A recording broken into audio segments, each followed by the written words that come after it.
Uzao wako hautakuwa wanted. Uzao wako hautakuwa wanted from today. Rapasaya, rapasaya, rapasaya. Hicho kifungo nakiona, lakini kimeondolewa, kimeondolewa, kimeondolewa, kimeondolewa, kimeondolewa, kimeondolewa, kimeondolewa, kimeondolewa, kimeondolewa na kutenganisha, na kutenganisha na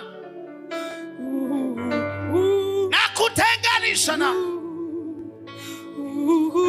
ndio, ndio, ndio, ndio. Hati imefutwa, habari zimebadilika, hati imefutwa. Sijui kama unaona nguvu za Mungu zilizoko hapa. Omba, usishangae, omba. Rapa sekete, hati imebadilishwa, hati imebadilishwa. Jambo jipya limeandikwa, jambo jipya limeandikwa, jambo jipya limeandikwa, jambo jipya limeandikwa. Mkono wa Bwana uko juu yako. Naona habari za ufalme wa giza zimemalizika, mambo ya giza yamemalizika. Naona mafuta, naona mafuta yanamiminwa, naona mafuta kichwani, naona mafuta kichwani, naona mafuta kwenye mabega, naona mafuta. Ukuhani wa baba yako hautakutesa, ukuhani wa nyumba yenu hautakutesa, hautakutesa. Naona mafuta mapya, new anointing, new anointing, new anointing, new anointing, new anointing, new anointing. Naona mafuta, naona mafuta, naona mafuta, naona mafuta kwenye mikono yako, kwenye mikono yako. Hakuna mtu wa kutumia nyota yako, hakuna mtu wa kutumia kibali chako, hakuna mtu wa kutumia kibali cha mume wako, hakuna mtu wa kutumia nyota yenu, hakuna mtu wa kutumia. Hayuko, hayuko. Na ninakupaka mafuta kwenye mikono yako. Ukisalimiana na mume wako, kila kitu cha kwake kinarejea. Rapa sekete, rapa sekete, rikasaya, rapa saka, yanda rapa sila, rapa saya, ripa saka, ikirima yanda, rapa sila, hey, ikasaya, hey, ripa saya. Ninaona jambo jipya hapa, ninaona jambo jipya hapa, naona jambo jipya kabisa, ninaona jambo jipya kabisa, ninaona majira mapya kabisa, ninaona jambo jipya kabisa. Kuna jambo linakomeshwa, historia ya mwanzo inaondolewa, hilo jambo halipo tena. Achia moyo wako kwa Bwana, mwambie Yesu, mwite Yesu kwa nguvu, ita Yesu, vuka, vuka hapo, vuka hapo, mwite Yesu, mwite Yesu. Fungua kinywa chako, mwite, fungua kinywa chako, mwite, fungua kinywa chako, mwite, vuka hapo, vuka hapo. Ninaona nguvu katika kumwita, naona nguvu katika kumwita, naona vitu kadhaa ulivyowekewa, naona nguvu katika kumwita. Naondoa vilivyo kwenye mguu wa kushoto na kulia, naondoa vilivyo kwenye tumbo la uzazi, naondoa vilivyoweka shingoni, naondoa vilivyoweka kwenye vitanga vya mikono, naondoa ulivyowekewa kwenye paji la uso, naondoa rapa sekete vilivyoshikiliwa na kitovu chako, naondoa naondoa rapa saka, naondoa ripa saya, naondoa rikasete, naondoa rapa saya, rikasaka, kwa jina la Yesu, kwa damu ya Yesu, in the mighty name of Jesus. Who are you? Holy Messiah, Holy Messiah, Holy Messiah, Holy Messiah, Holy Messiah, Holy Messiah, Holy Messiah, Holy Messiah, Holy Jesus, Jesus. Unarejeshwa. Wamekushikilia wapi? Unarejeshwa. Fahamu zako, hatua zako, maisha yako, vurugu za giza zinakuachia. It is now. Sasa, ni sasa, ni sasa, ni sasa, ni sasa. Funguka. Holy, pokea kuvuka kwa jina la Yesu. Nguvu za giza, wewe shetani, haya, haya, haya, haya, haya, fire. Kuna hati inafutwa, kuna hati inafutwa, hati inafutwa, hati inafutwa. Naiona ni pepa yenye wino mwekundu inafutwa. Inua mikono yako juu. Naona kila mtu hati yake inafutwa. Kila mmoja inua mikono yako juu kanisa. Sapatekese. Sapatekese. Hati inafutwa. Inafutwa. Baka uko YouTube. Baka unayetufuatilia. Inafutwa. Futika. Fire. Holy Ghost. Inafutika. Holy Ghost. Inafutika. Holy Ghost. Inafutika. Holy Spirit. Kata pasekete. Hati iliyoandikwa wametumbukiza kwenye chupa za maji, wameweka kwenye vivu vya nazi. Huo ni uchawi wa kishamba. Toka!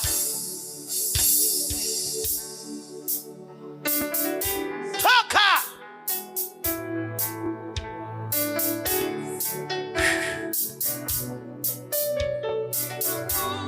Karabashaka.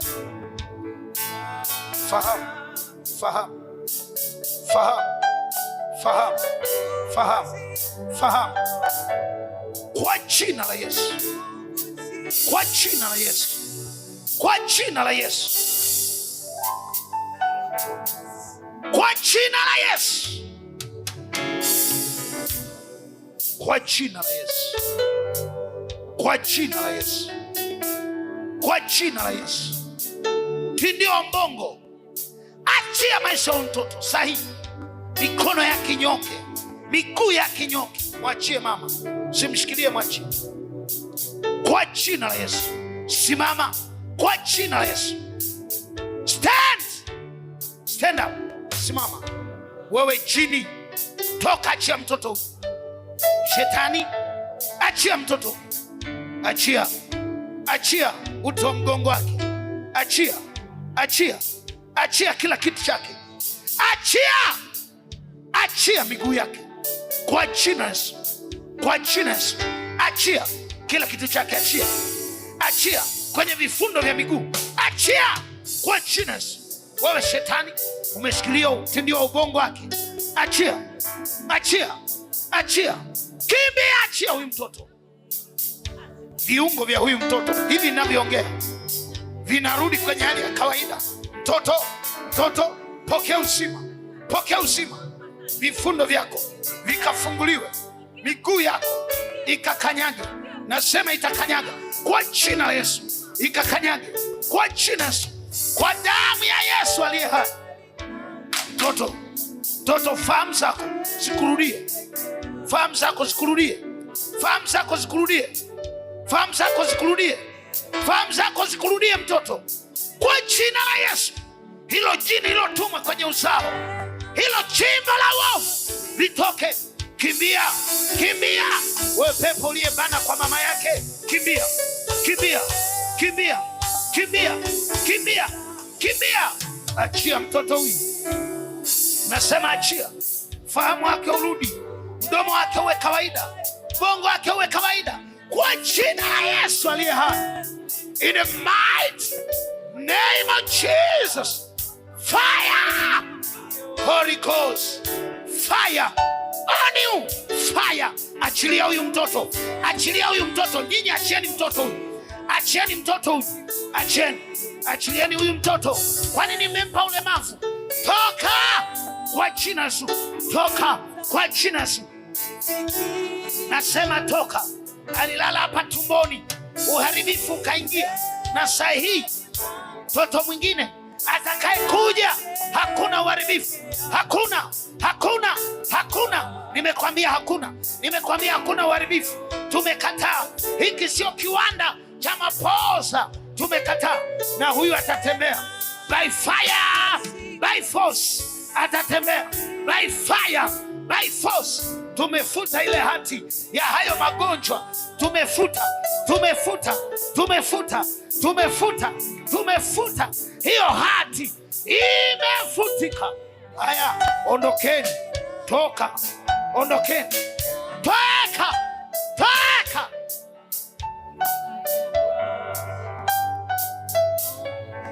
mtoto tembea, wewe mtoto kanyaga kwa jina la Yesu. Uhai wa miguu uleje, uhai wa mikono uleje.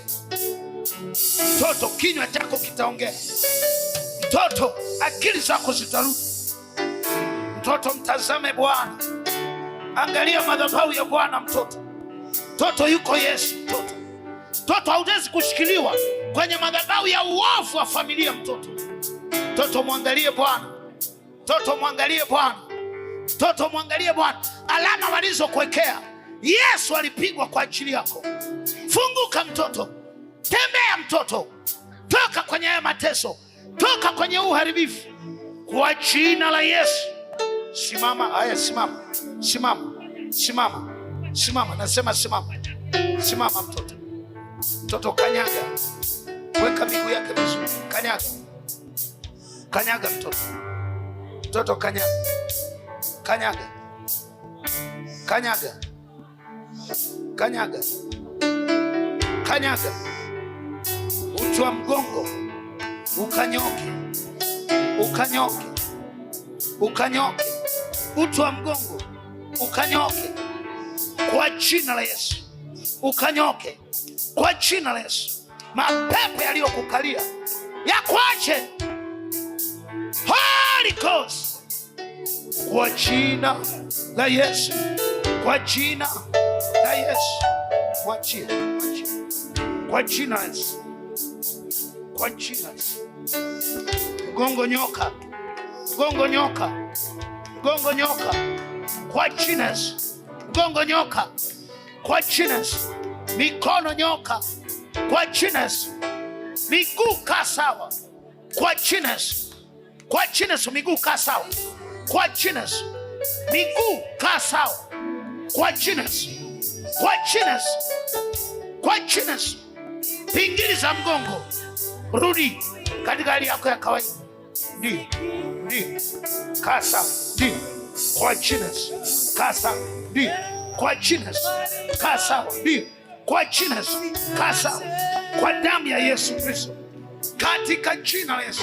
Roho ya uharibifu, achia watu hao.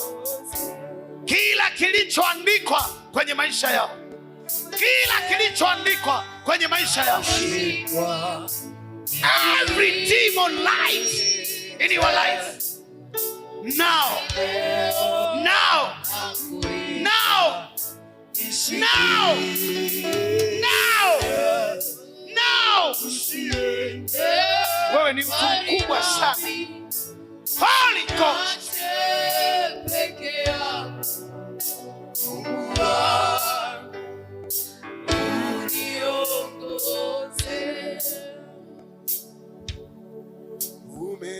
umenitenda mema, umenitenda mema, umenitenda mema Yesu, umenitenda mema, umenitenda mema, umenitenda mema Yesu.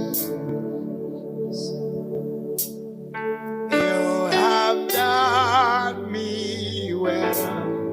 You have done me well. You have done me well, Jesus. You have done me well. You have done me well. You have done me well, Jesus. Umenitenda, umenitenda mema, umenitenda mema, umenitenda mema Yesu, umenitenda mema, umenitenda mema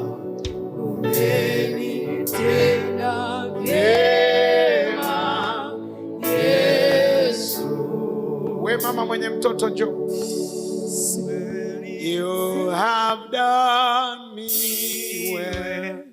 You have done me well. You have done me well, Jesus. You have done me well. You have done me well. You have done me well. Mtoto wako anaitwa nani? Mpe mic. Anaitwa nani mtoto wako? Anaitwa Sipiliani. Anaitwa Sipiliani. Ana miaka mingapi? Ongea kwenye mic. Ana miaka 5. Ana miaka 3. 5. Hiyo shida imempata akiwa na umri gani? Miezi 4. Alizaliwa vizuri. Alipatwa na nini? Degedege. Usoni nilipoenda nilipohadisia anasema hiyo sio dalili ya degedege. Wamempima vipimo anasema iko vizuri tu. Na sasa huyu ni mtoto wako wangapi? 3. Ana wadogo sana? Ana kaka yake na dada yake. Na sasa ni mjamzito? Hapa. Wewe sio mjamzito? Sio mjamzito. Na huyu mtoto anaongea? Aongei. Wala hatembei? Wala hatembei wala akai. Hawezi kufanya chochote? Hawezi. Unamwamini Yesu? Namwamini. Kwamba anaweza kumponya? Namwamini. Unamwamini? Namwamini. Naomba mtu mwingine asimame nyuma yake. Naomba waombaji wachache na kanisa, inua mikono yako juu. Elekeza kwa huyu mama. Mtaje Sipiliani mbele za Bwana. Unaelewa tulipokuwa tunafundishana kitu cha ufalme? Unaelewa tunaposema shetani amedominate koloni lake, anafanya vitu vya design hii. Na mama, kwa kuwa unamwamini Bwana, usikose kuja. Na kila siku tutaomba. Haijalishi itachukua muda gani. Sipiliani ataongea, Sipiliani atatembea, Sipiliani atakuwa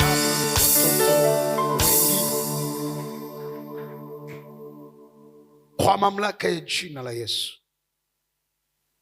Kwa mamlaka ya jina la Yesu. Jina lipitalo majina yote, lile muondoa kwenye kifungo kiwete wa kuzaliwa, lilo muondoa kwenye mauti Lazaro. Jina lililotajwa, likitajwa ufalme wa giza unanyamaza. Kwa mamlaka ya jina la Yesu Kristo wa Nazareti, kwa jina la Yesu, kwa jina la Yesu aliye hai, ninaamuru nguvu za giza, mapepo, majini, kila utawala, kila nguvu, kila roho zilizojificha ndani ya Sipiliani. Nye mapepo, mmekaa kwenye mikono yake, mmekaa kwenye uti wa mgongo, mmekaa kwenye miguu yake, mmekaa kwenye ubongo wake. Anzeni safari ya kutoroka. Toka! Mlikaa tumboni kwa mama yake, toka! Kwa mamlaka ya jina la Yesu. Kwa mamlaka ya jina la Yesu. Viungo vya mtoto huyu vilejee katika hali ya kawaida sahihi. Sahihi. Sahihi. Sahihi. Haya, pepo la ulemavu, pepo la uziwi, pepo la ububu, pepo la ulemavu, pepo la udhaifu, toka! Toka! Telemsha chini. Toka! Shike mkono mmoja. Toka! Achia maisha ya mtoto huyu. Toka! Achia maisha ya mtoto huyu. Nasema achia maisha yake. Kanisa omba, achia maisha ya mtoto huyu. Achia maisha ya mtoto huyu. Nasema toka. Usikaze kumshika. Legeza mikono yako. Toka! Nasema toka. Achia maisha ya mtoto huyu. Sipiliani, na kurudishia afya yako kutoka kwa Bwana. Cyprian, pokea afya yako tena. Ubongo wa Cyprian, mchakato wa kurejeshwa. Cyprian, toka makaburini, toka kwenye uharibifu, toka kwenye mateso, toka kwenye ufalme wa giza. Na kuita Cyprian, nafsi uliyetoka kwa Bwana, roho usiye na uharibifu, roho usiye na mawaa, mwili kaponywe.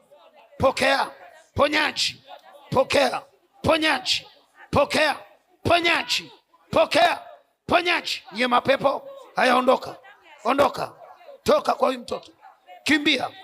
Wewe pepo uliye na sura ya kinyonga, unayejinyonga nyonga ndani yake, haya kimbia, haya kimbia, haya kimbia, haya kimbia, haya kimbia, kimbia, run away, run away, kimbia, toka kwenye maisha ya mtoto huyu kwa jina la Yesu.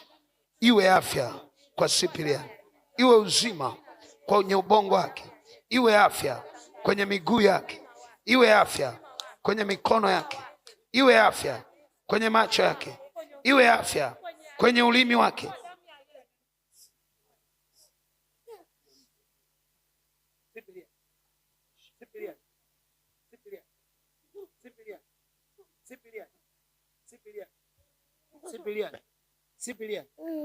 Cyprian, itika, sema naam.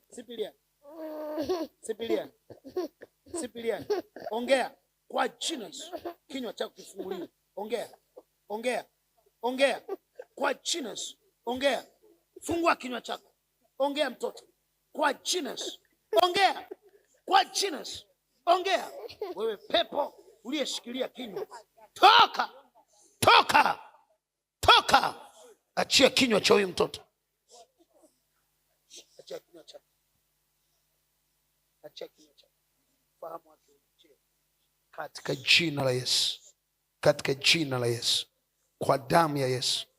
Shike vizuri. Kanisa, inua mikono yako juu, tumshukuru Mungu.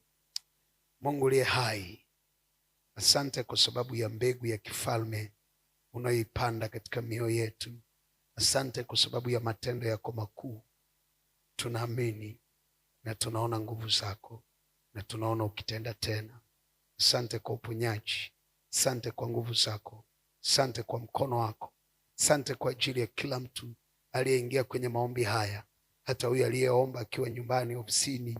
Tunatangaza habari mbaya za kwake zimefutwa na mambo mapya yameandikwa kwa ajili yake.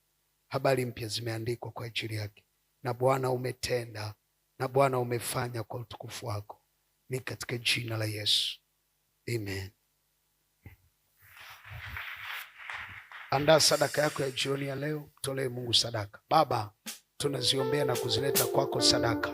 Kila mtu ambaye moyo wake unapenda kumtolea, kukutolea. Bwana ukawabariki watu wako katika jina la Yesu. Amen. Kijito cha utakaso kisame kuoshwa humo na msifu Bwana, hiyo nimepata utakaso. Kijito cha utakaso kisame kuoshwa humo na msifu Bwana, hiyo nimepata utakaso. Kijito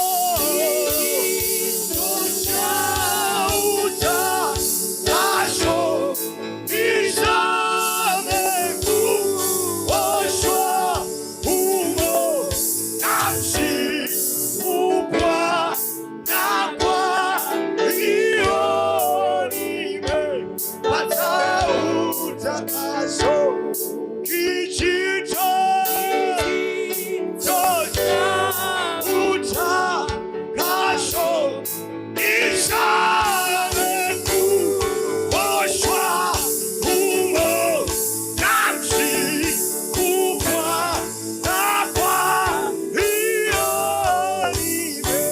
pata